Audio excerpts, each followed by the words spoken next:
Intercept battles are the most aspirational endgame content that currently exists within the first Descendant. In hard mode, once you reach a certain point of boss, they no longer become optionally soloable. They require full teams, or at least 3 members, to interact and partake in the mechanics that the fights provide as an extra layer of difficulty.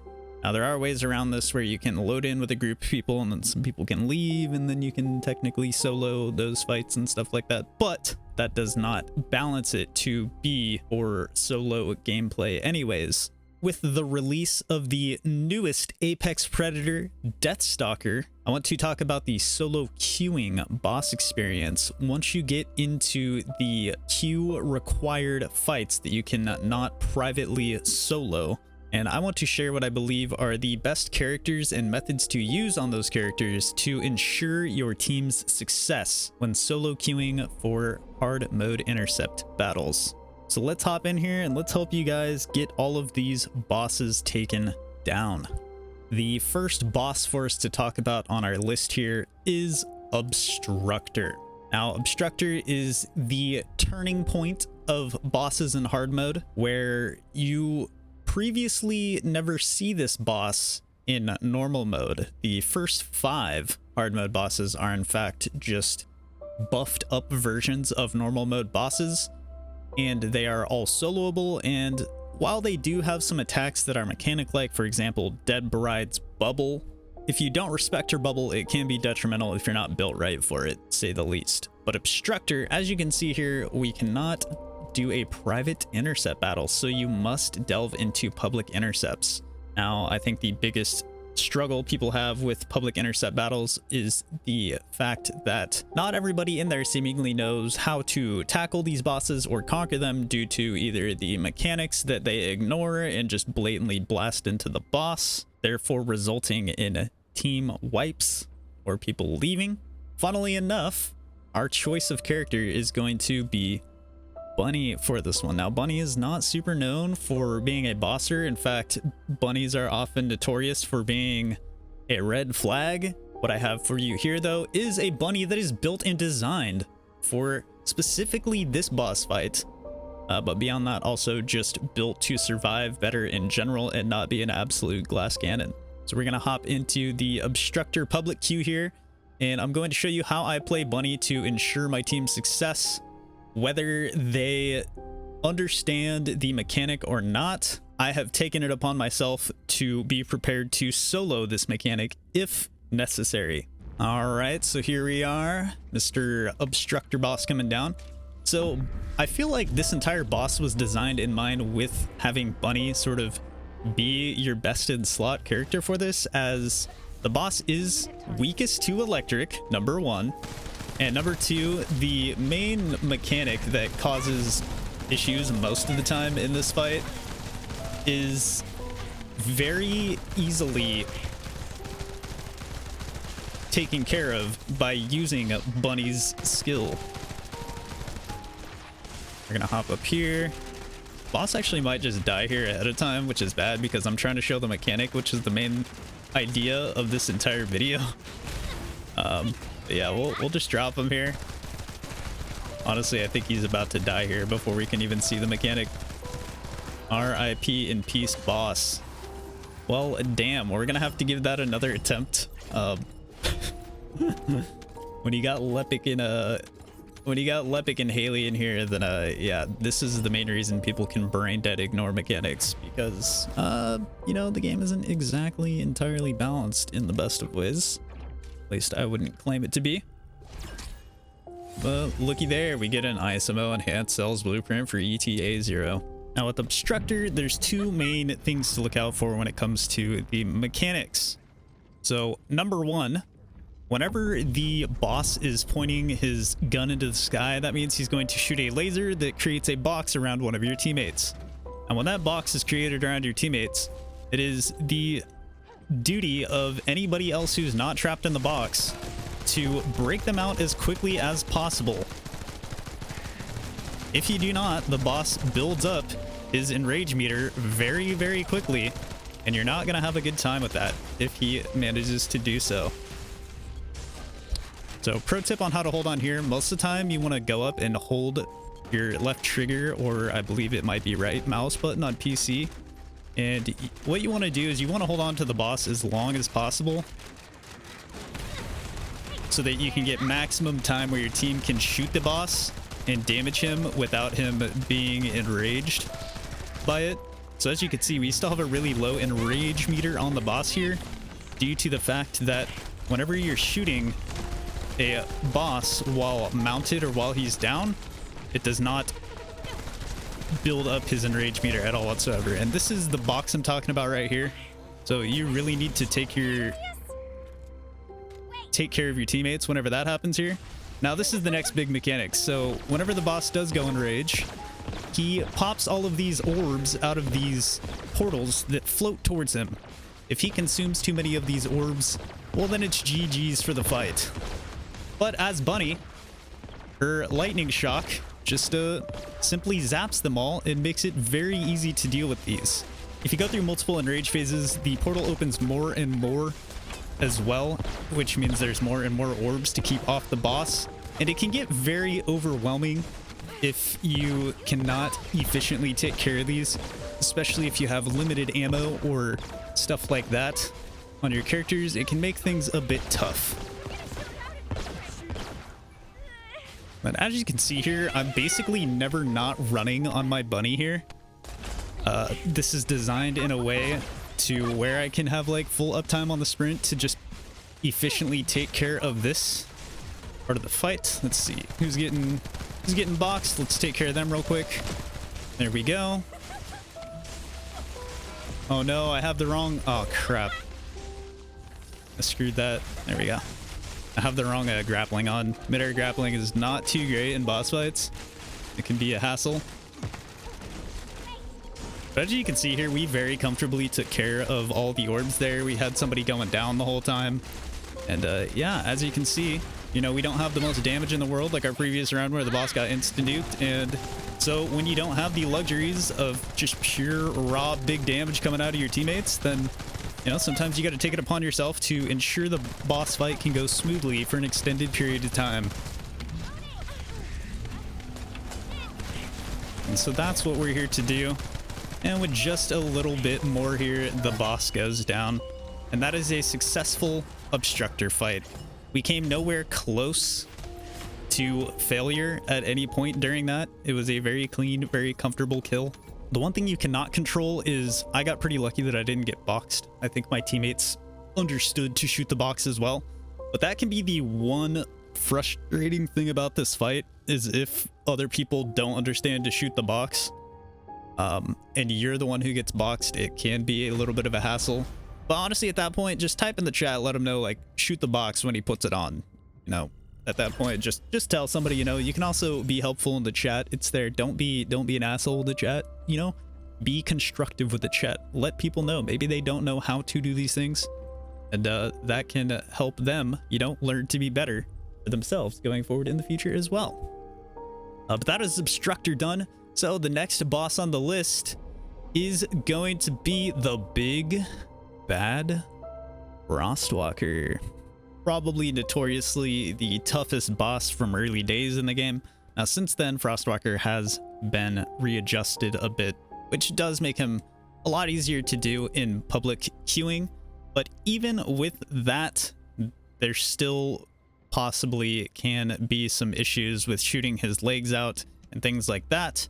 Let's hop in here. We're going in on Glay this time, and we're going to be rocking Rocket Glay.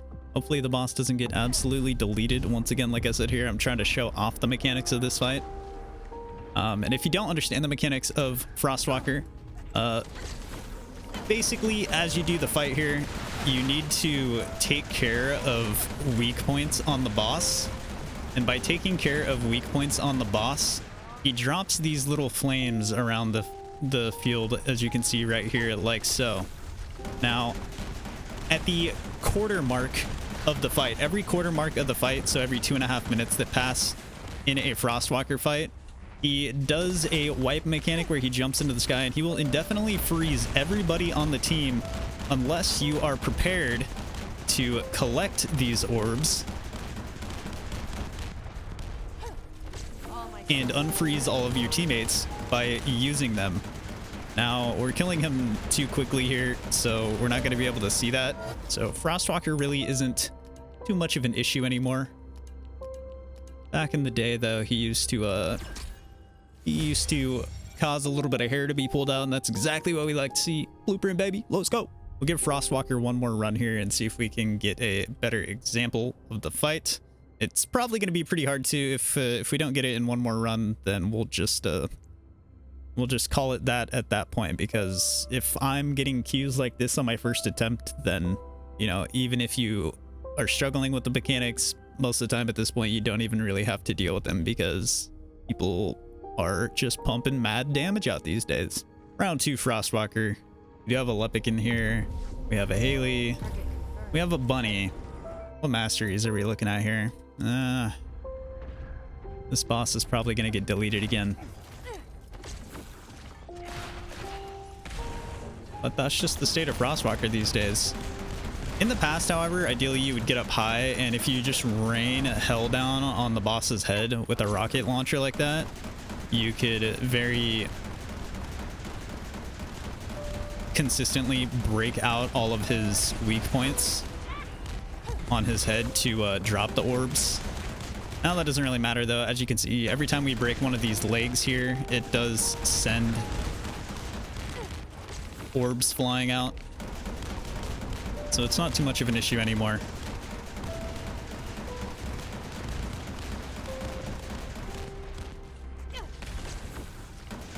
As you can see, even when he's moving around, we can track his legs pretty consistently with the rocket.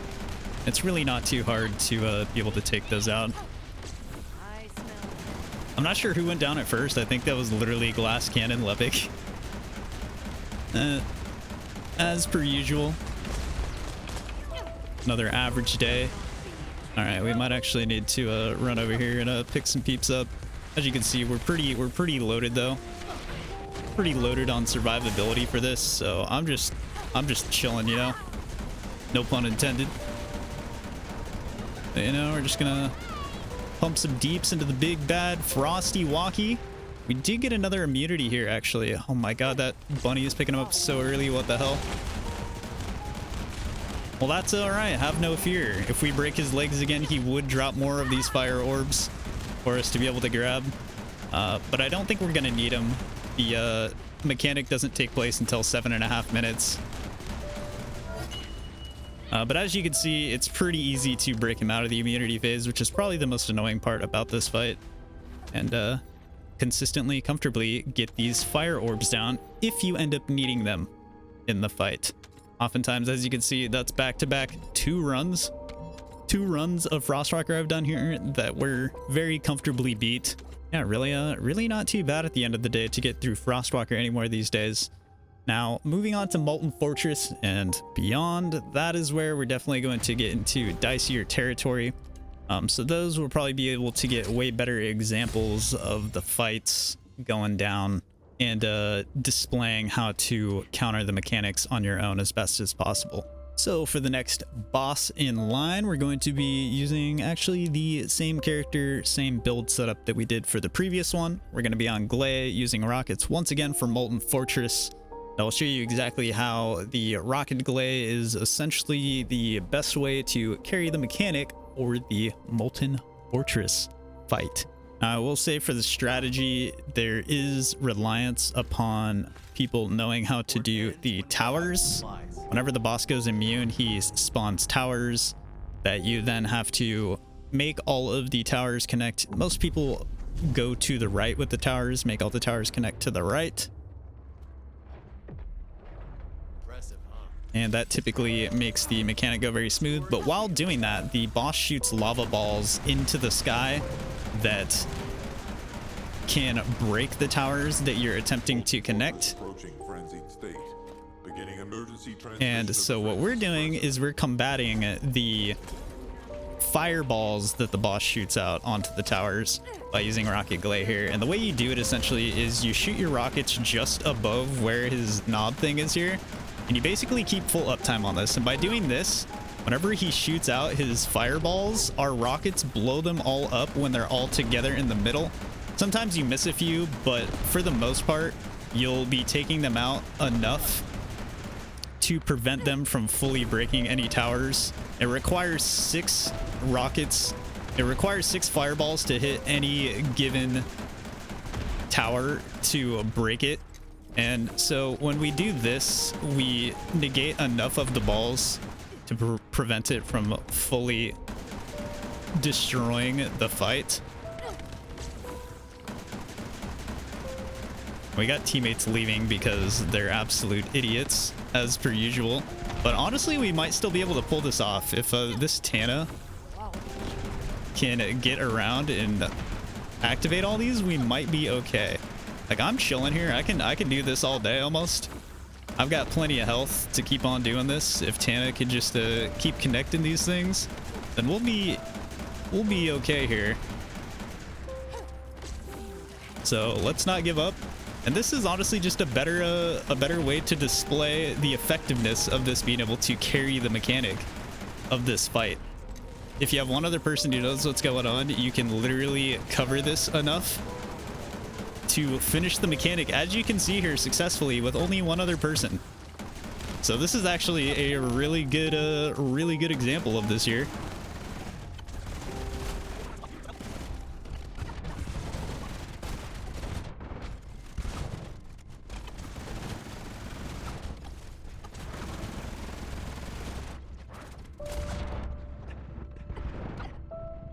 This was honestly not ideal. If we had all 4 of our people here, like, we easily could have done this, man. But like, people are so quick to give up. Sadly, this person just gave up. They couldn't all right, but if you haven't seen these, so the way these work, so the blue light on here, you want it to face fully to the right, just like that. Oh, we're gonna go down here. Oh frick, I think there's a lot of HP over here. There is a lot. We gotta make it. Okay. All right, but yeah, sadly, we're not gonna be able to pull this off, as we lost our backup, man. All we needed was one person. If one person stayed here, we could have finished this fight.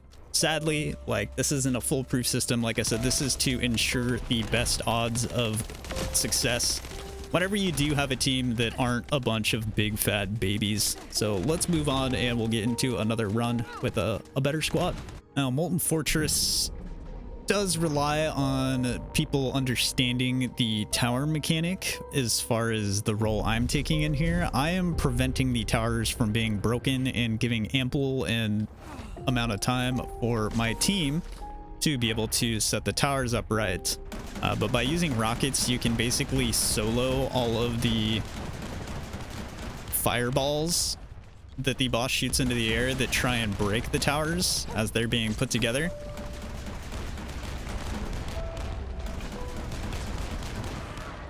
Molten Fortress reaching frenzied state. So using this method, we will be able to basically give our team almost unlimited time to try and get these set up.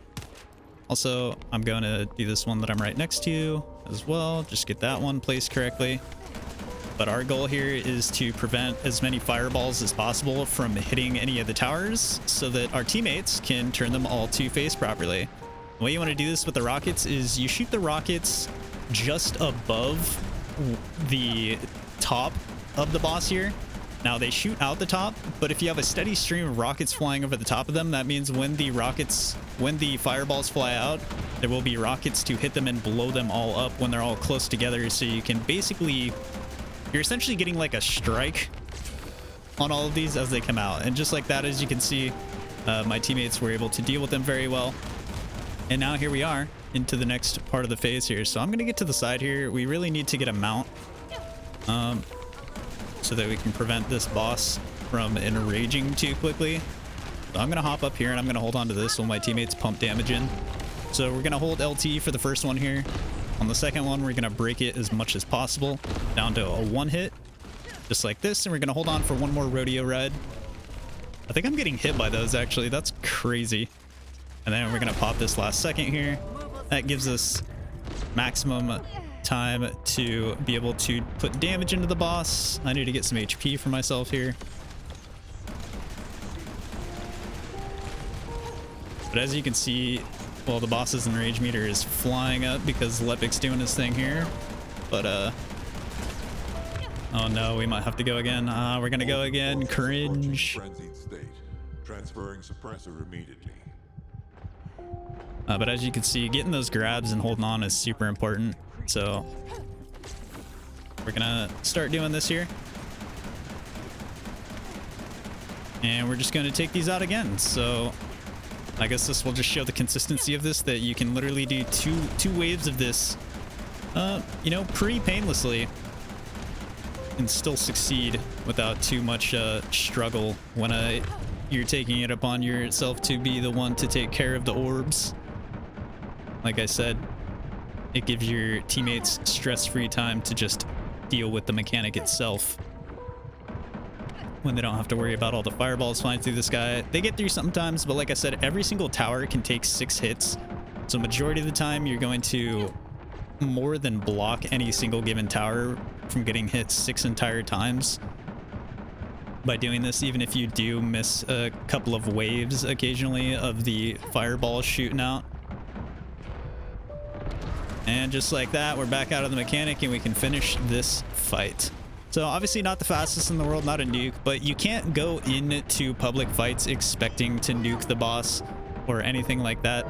You want to go in with expectations of just success, regardless of how long it takes within the time limit. After all, when you do queue into a boss fight, you should take it as you're signing up and committing to the team that you get in the queue.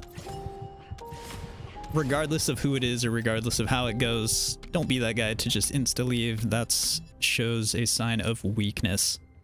Like I said here, 2 clean waves of doing the mechanic here, and you know, a pretty comfortable fight. It was only like 3 minutes or so, even with doing the mechanic 2 times. Like, people are just in a rush in everything they do all the time in this game, and just in their lives in general. It feels to where it's like, man, wow, 3 minutes for the boss fight? Too long. It's like, it's really not that bad, man. Like, you can do this, and just like that, you know, we had people going down multiple times, but nobody gave up, you know? They revived each other while I was taking care of all the fireballs, and we got through that pretty smooth as a solo queue in a boss fight. Let's hop into this last big bad boy and give you guys everything you need to be able to reach Stalker, which we will also at some point have a video covering and going over in the coming days. Also, I do plan to create an individual video for each of these characters and their build loadouts that I'm using for these. So those videos will probably come shortly in the days to come after I post this video. I just wanted to get the main general video out there and let everybody know just the characters that I use that I believe are best for solo queuing these mechanic-based boss fights.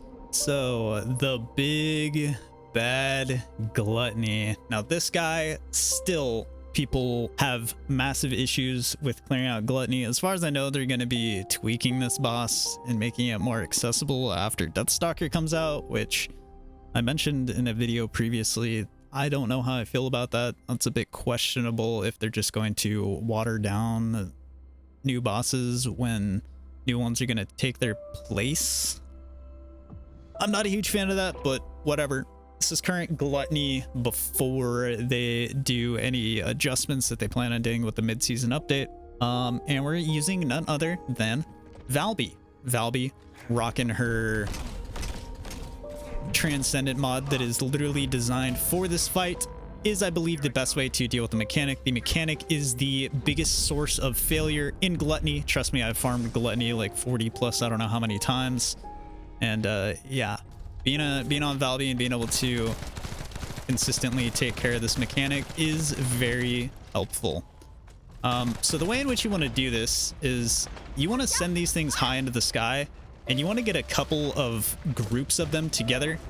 And then what you do is, obviously, you use Valby's ability to push them towards the boss. And once they're going towards the boss, you want to shoot them into the boss. You want to consistently just feed the boss as much as you can. Like I said, I like to get a couple of groupings of these up together, and when you float them in the sky, it gives you more time to, number one, have your like abilities recharge, but also it gives you time to keep them up longer so that you have more time to get them into the boss to feed him so you can keep him nice and healthy. Watch out and healthy in this sense, meaning not killing your team. This one's for you. We got to be a little careful here. They got the revive there. Pretty much when you're Valby, you got to be 100% on the mechanics during the fight. It can get a little dicey. If people aren't pumping out enough damage and the fight goes on longer, it gets harder and harder to sustain this, especially if you're a solo Valby for this. Like if you don't have any other Valby teammates, it can make this a lot more stressful. I will say this is a very stressful Here I go. fight to be the mechanic person on. For you. Reload. But once you get enough practice in this, it's not too bad. Watch out for the splash.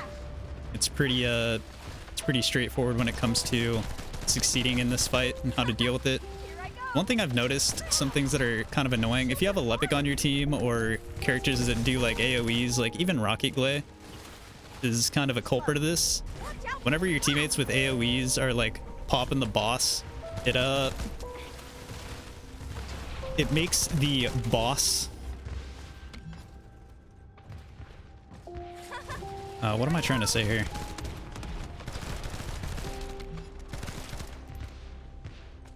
Well, I totally forgot what I say. Sorry, I'm so locked in. You really got to remain locked in this fight, and that's what I'm doing right now. I got to get these things in there quick as possible. Feed the boss. I don't want to let my team down, so you really just got to lock in as a Valby in this fight. This one's for you. Feed the beast. Feed the beast. Watch out for the splash.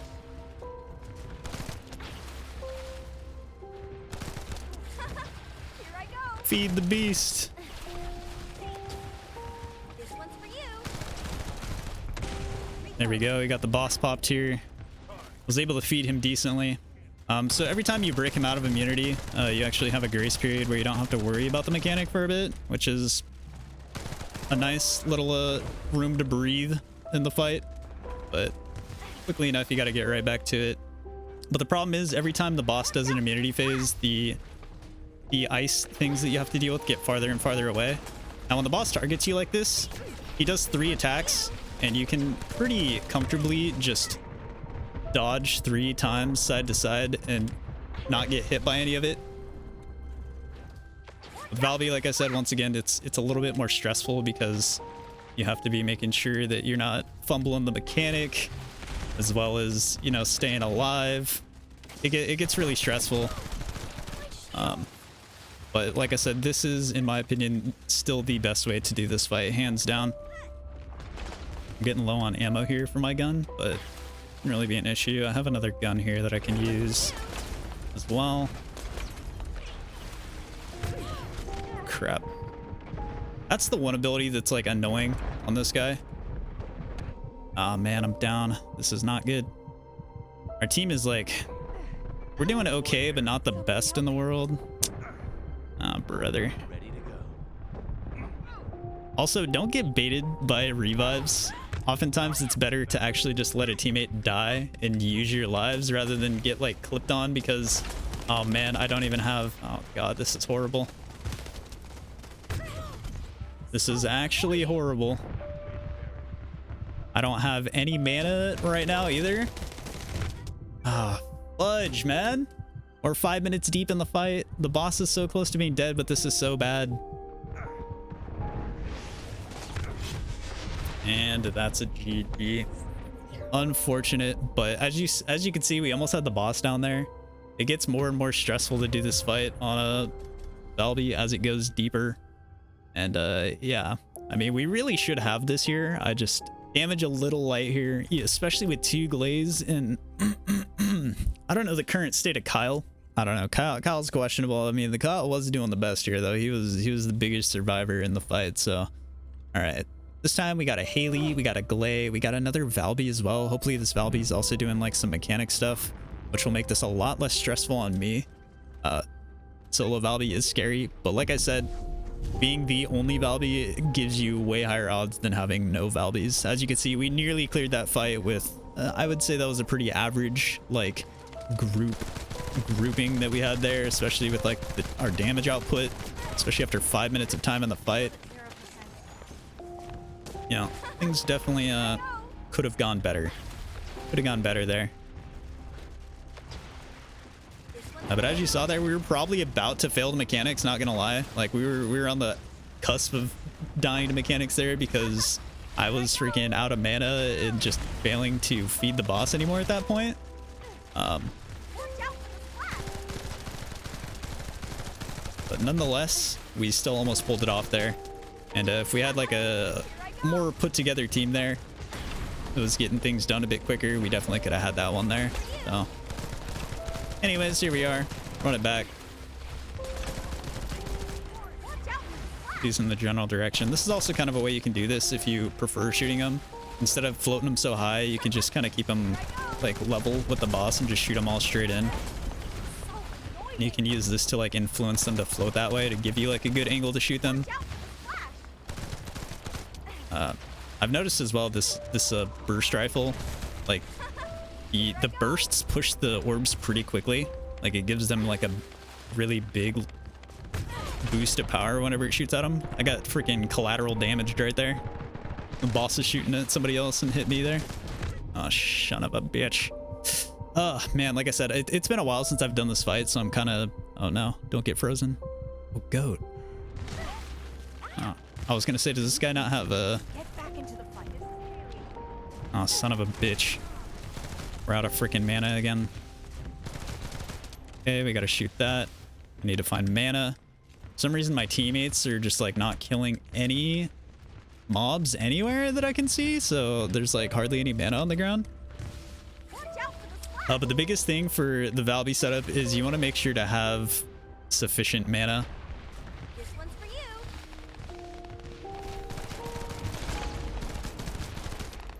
To be able to continue doing this throughout the whole fight. This is basically the main thing. You need to be able to survive. You need to not be a liability, and you need to basically self-sustain very much so with your mana as best as possible. Like I said, it's nice if you actually have teammates that are taking out the roly-polies, so when you do need it, you can quickly run around and find it, but it's not always possible. You know, like I said, these are solo queues, so, you know, you have to expect there not to be coordination entirely in these fights. I'm not going to get baited by this. Look at this. 1 dodge, 2 dodge, and most of the time there's a 3rd dodge there, but didn't need it that time. But that's essentially how you take care of that. And we're going to get back to work on the mechanic over here. 1, 2. Only 2 shots. Boss is being nice this time. All right, here we go. We're going to float these on home. Oh no, the boss. This is the worst part when you get a bunch of them like all put together and the boss is like dodging you. It's like, oh brother, not like this. We're also getting like the maintenance. We're like an hour out from the maintenance for the new update. As you can see, you know, I'm definitely giving myself plenty of time to record this. It's all good. It's all good. This one's for you. Dodge. Spit that out. Shoot him into the boss. We're doing well here. We're doing well. What the heck? My teammate break that when I like tried to jump on there? That was crazy. All right. The biggest thing as well, like I don't have antifreeze. I could swap antifreeze out on here, but I need to change one of my sockets to do so. But having antifreeze as a Valby is nice as well. The most annoying thing in the world when you're doing this is when one of the orbs falls on your head and freezes you. Like I cannot explain to you how fucking annoying it is for that to happen, and that to be like a source of your death. But there we go. Nice and clean. I think the other Valby was kind of just focused more on damage. I didn't see too many other orbs flying into the boss, but you know, that's what we're here for, is to deal with the mechanics and just give our teammates the easiest time in these fights to be able to take care of them. So that was our second attempt there. First attempt almost took him down, but the DPS just was a little lower, so the fight dragged on, and the longer this fight drags on, the more chances for failure there is. But as you can see, nice clean run here for our second attempt. second attempt. We actually had a really good squad here. Like, people know what they're doing when they're at high masteries like this, you expect. So see, we even got called a good support Valby. But that is all of our boss fights there and completed, ladies and gentlemen. All solo queued, all the mechanic based boss fights. So number 1 for Obstructer, you want to focus on Bunny, you want to maximize your time you can sprint around, and the goal of the support on Obstructer solo queuing is to not rely on your teammates to take out any orbs. Take it upon yourself to be the one to zap all of them if you need to. Bunny makes that as easy as possible on yourself, and so that ensures best success of the mechanic on Obstructer. Obviously, moving along into Frostwalker, we didn't get too good of a example on Frostwalker, but it was very clear to see we were able to take out the legs very easily using rocket glare, as well as breaking the parts on the head is pretty simple as well. If you even need those, most of the time at this point you don't even need those. You just break the legs and you get more than enough fire orbs to deal with the mechanic if you need it. Molten Fortress, the goal is once again using rocket glare, and the way that you help alleviate the pressure of the mechanic is you focus on taking out all the fireballs that the boss shoots out, so the rest of your team can run around and do the towers without having to stress about shooting all the orbs. And lastly, as you saw there, Valby is best in class for supporting on Gluttony, and your goal is to keep the boss from enraging as much as possible by using Valby's Transcendent mod on Ultimate Valby. This is exclusive to Ultimate Valby. To be able to keep feeding the boss consistently throughout the fight and let your DPSs do their thing. But that's a wrap for all of the solo queue boss fights for now, and the best ways to ensure your success as much as possible. Obviously, you can't win them all. We had some runs today even where some people left. So yeah, I hope you guys enjoyed this video. I hope it helps you guys out. Any solo grinders out there, solo queuers for the boss fights out there. If you're a more well-established player in the game, and your main issue is you don't have a team to do these with, this is my lineup of the best ways to solo queue and succeed in the boss fights. Regardless of the teammates you get, these builds ensure that you have the most odds of success by single-handedly taking care of the mechanics on your own as best as you possibly can. That's all I have for you guys for today, so I hope you guys enjoyed the video. If you did, be sure to leave a like, comment down below, and subscribe to the channel, guys. We have a lot of people watching our videos that are not subscribing to the channel. And recently we did hit 500 subscribers, so thank you guys very much for all the support on that. It happened literally within a month, which is kind of crazy. Like, the growth rate surprised me a lot more than I was expecting. But I'm glad you guys are enjoying the content, and we got plenty more to come for you guys. So yeah, until the next video does come, ladies and gentlemen, I wish you guys the best of luck in your grind in the first Descendant. And until we meet again, stay grinding, and I'll catch you guys in the next video.